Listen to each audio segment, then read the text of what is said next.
So, I just got to see Dev Patel's brand new movie, Monkey Man, his directorial debut, and a movie that has a wonderful production story. If you didn't know, Dev Patel pretty much gave his life, his blood, his sweat, his tears to making this movie happen. It was made in India on a very small budget. They broke a camera at one point and had to film a lot of the movie on an iPhone. He broke his hand at one point and had to film the whole movie with a broken hand, which is very impressive. The movie was acquired by Netflix, and then Netflix didn't really want to release it, so then Jordan Peele had to step in and buy it. There's a really emotional story with this movie. Unfortunately, it's just not really in the actual movie. I wish the story within the movie was as good as the story outside of the movie, but I'm gonna be honest here, this review, I just don't see what all the other critics are seeing. Because this movie has like an 80-something% on Rotten Tomatoes, everybody seems to love it, and I'm gonna be honest, guys, and I'll go through the reasons why this movie just didn't work for me. So Monkey Man is a movie that's set in India as we follow this man who is on a quest for revenge after his mother was killed when he was a child. There's a lot of elements in this movie that really have to do with India politics and Indian culture. A lot of stuff, some of it that I understood, some of it that I didn't really understand, but the entire thing is kind of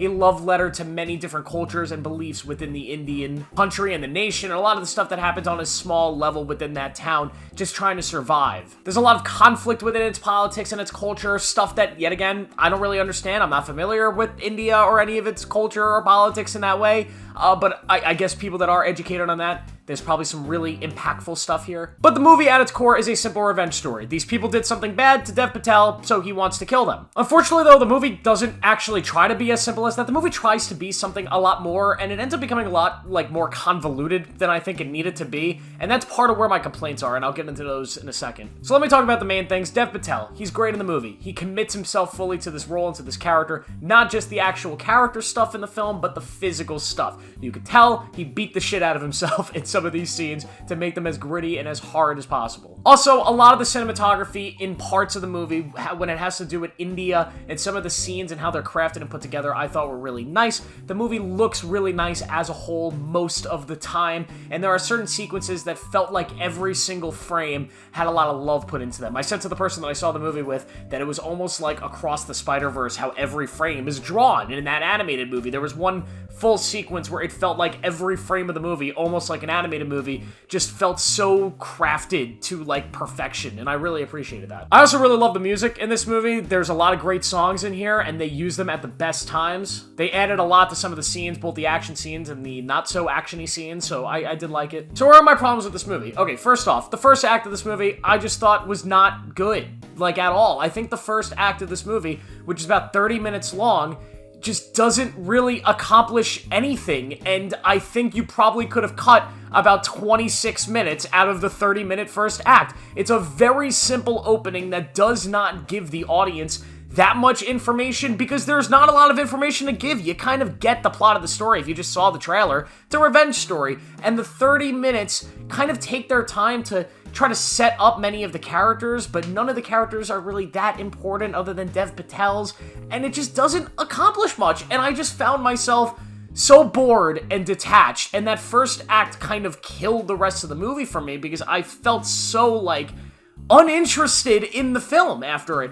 And that's my biggest problem with this film, is I just don't think the first act is very good. I think the first act needed to be cut down a lot in the edit room, and if it had been, this movie would have been a lot stronger. Granted, there's some decent stuff in the first act. It does go to an interesting place at first, but then it kind of leaves that interesting place. I don't want to spoil anything, but I don't know, man. The first act of this movie just did not work for me at all, and maybe I missed something, but I don't know. Then the movie, when it starts its second act, it finally starts getting into the action-y side of the movie. Yet again, it is an action movie, and many of the action scenes in this film, in that second act, are pretty brutal. They're gruesome, but it's never really known to you. There's a moment with Dev Patel's character where he feels like somebody who's never been in a situation like this, who feels like he's never really been in a, live or die type fight, and he's kind of hesitant, and he's not all in on it.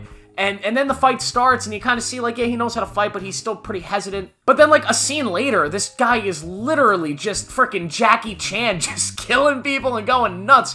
And it didn't really make a lot of sense to me. But a lot of the action, a lot of the kills in the second act are good. Some of the action is not very good because it's shaky cam. I heard these are some of the scenes that had to be filmed on an iPhone, sort of distract the audience from the fact that it was being shot on an iPhone. It was just shakier than usual. A lot of the lighting was really dark as well. It's never like Game of Thrones, the Battle of Winterfell bad. But, there's some scenes where you just really don't know what's going on. And that's just the second act. I'll talk about the third act and the action scenes there, but just the second act action scenes. But then after this big second act, the movie takes a very, very, very hard break stop as we watch Dev Patel have to train and kind of get back to strength and prepare for the third act fight.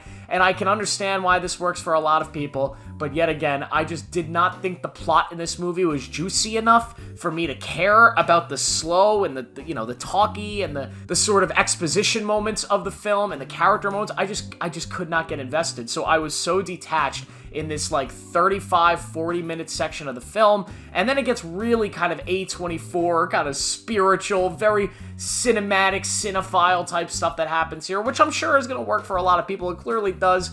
It just did not work for me personally. I did not get what they were really going for, and yet again, because I don't have a cultural or sort of understanding education-wise on the politics and the cultures of India, it didn't connect with me. And then we get to the third act, and I will say the third act is the best part about the movie. Unfortunately, the movie takes like an hour and a half to really hook you and get interesting, but once it does, the third act is excellent. It is prime John Wick type action. I've heard a lot of people compare this to John Wick. The movie itself is nothing like John Wick, so I really don't get that comparison. The trailer was kind of like John Wick, but this third act is very much like John Wick. It's just a crazy action sequence where, insane stuff is happening. Dev Patel is doing the craziest stuff. There's really fun moments that are sort of mixed in. You feel the energy, the emotion. The kills are brutal and gruesome. Some of the most brutal stuff I've seen. The third act of this movie is fantastic. It takes way too long to get there, and it just is not interesting enough to earn the build to the third act, but it's just a great third act. Anyways, I recommend going to see the movie just to see it. There are still some parts in the third act that are a little shaky, that are a little bad lighting, but you definitely see most of the budget was put into this final action sequence. Like, there are some great kills, just simple knife stuff that's really done well, and Dev Patel is so awesome here. The whole movie should have been this. If the whole movie was this, and maybe if they do a sequel, the entire movie will be this sequence. But god, man, that first two acts, specifically that first act, just completely killed it. I just was not into it at all. And the ending of the movie, you get, it's, yet again, my issues with the fact that the two acts take so long and want this to be a very story-heavy action movie, a movie that gets very, very, very deep in the story. That's fine if there's a lot of story to tell, and I just think the issue with this movie is that there's not. On its basic ground level, it is a simple revenge story. A bad thing happened to this guy. He wants revenge. And in a movie like that, you don't need to be very talkative, and you really don't and shouldn't be very story or character driven. It should really just be, let's do the action. You'll get to know and love the character through his actions and through the crazy stuff that's happening. And in this movie, I couldn't get into that because you were trying to get me so invested in the plot and the story and the character in a very simple plot story character that didn't need this amount of time to kind of explain it. For example, in John Wick, it's a very simple plot. Guy kills John Wick's dog. John Wick's mad. John Wick kills Guy. Very simple story. You don't need an hour and a half to get to that point to have John Wick finally go for his revenge. You just go into it and it works. I'm not saying this movie needed to be John Wick. In fact, it should be trying to be the complete opposite and just be its own thing, which I think it does, in all fairness. It's just, it needed a more like in-depth plot, a plot that was deeper and had more layers to it and just had more character stuff happening, or it needed to just be a full like hour and 20 minute long action movie. You cut off a lot of the fat and just go all full what that third act was for a whole runtime, and that would have been great too. Overall, Monkey Man, I was a little bit disappointed. The reviews looked amazing, the trailer looked great, and it just, personally for me, it didn't work. Does that mean it won't work for you? No, it doesn't. Clearly, people love this movie, and this movie is hitting for everybody else. I am an outlier here, so do not take my review as me saying the movie is bad. That's not what I'm saying. Clearly, it's not a bad movie. This is me saying, me personally, I just don't love it. If you watch my channel and you usually agree with my other reviews, then maybe you won't love this movie either. Maybe you will, and maybe you're thinking, wow, this guy's a fool and he has no idea what he's talking about. That's fine. That's movies. You know, we all see movies and we take them in different ways. We all kind of experience them and experience their messages and their themes and everything in different ways. Some movies will work for you, some movies won't work for you. This is one I didn't love. I love the story behind it. I love how hard Dev Patel had to work, but in a world where pretty much every movie is a miracle to be made, it's just the story behind the camera, for me, does not influence too much of the story, in front of the camera. So therefore, It's not gonna affect my review and my score. I'll give Monkey Man a 2 out of 5. That third act was great. Everything else, just, I could really leave it. If you guys see Monkey Man, let me know what you thought of it down below. Make sure to like this video and subscribe for more. Make sure to turn on notifications to see more, and please come back tomorrow.